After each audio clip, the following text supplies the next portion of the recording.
ఏం పేరు నీ పేరు? జిలాని. ఏంటి క్యాన్ తీసుకొని వచ్చినావు? నాకు 3 బండ్లు ఉన్నాయి సార్. నాకు ఆ 3 బండ్ల కోసం తెస్తాను. పాత వాళ్ళు కదా వాళ్ళు, ఏదో 2 లీటర్లు 3 లీటర్లు 4 తీసిపోతాం. మాకు అవసరం ఉంటుంది.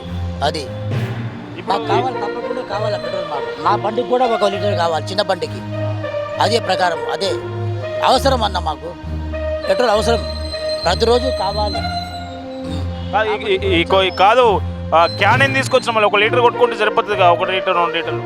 ఇంకా మా దగ్గర 3 బండ్లు ఉన్నాయి కదండి. 3 కష్టపడేవాళ్ళు, ఒకడు అక్కడ సికింద్రాబాదు, ఒకడు జూబ్లీ హిల్స్, ఒకడు హైటెక్ సిటీ. వాళ్ళందరికీ బండ్లు ఉన్నాయి. దానికి కావాలి కదా, వాడికి లీటర్ లీటర్ కావాలి కదా. లేకుంటే పోతే ఎట్లా పోతారు వాళ్ళు? ఈ ప్రపంచం అంతా పెట్రోల్తో జరుగుతుంది. మా రోజుల్లో ఎడ్ల బండ్లు ఉన్నాయి, సైకిల్ ఉన్నాయి. ఇప్పుడు సైకిల్ బండ్లు లేవు. ఇప్పుడు అంతా కూలి పని చేసే వాడి దగ్గర కారు ఉండదు. కారు మా దగ్గర అయితే మేము చిన్న బండ్లు పెట్టుకొని ఆ బండ్లలో పెట్రోల్ వేసుకొని పని చేస్తున్నాం. తెల్లవారి పోవాలా, సాయంత్రం రావాలా. పెట్రోల్ లేకుండా పోతే పని జరగదు. ఏం చేయమంటారు? అది మా పరిస్థితి.